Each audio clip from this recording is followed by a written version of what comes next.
Hey there, just upgraded to Windows 11 but finding a bit sluggish? No worries, I've got your back in this guide. I'll walk you through some easy steps to rev up your PC's speed. Let's jump right in without any further delay. Solution 1. Change performance options. To do this, click on the search icon and type in Adjust the Appearance.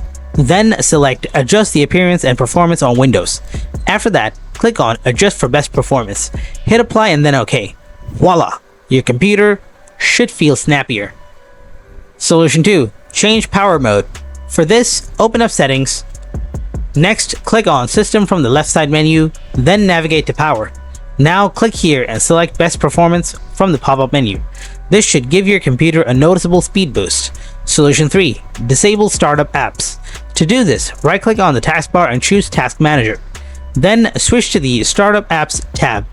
Next, right-click on Unnecessary Apps and select Disable. This will speed up your boot time significantly. Solution 4. Uninstall unused apps. Time to declutter your system. To do this, open up Settings, then click on Apps from the left side menu.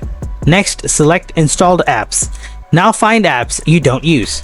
After that, click on the three-dot icon next to their name. Then, choose Uninstall from the drop-down menu. Next, click Uninstall again to confirm. Rinse and repeat for all unused apps. This will lighten your Windows 11 load and boost your PC's speed. And there you have it. Your Windows 11 desktop or laptop should now be running smoother.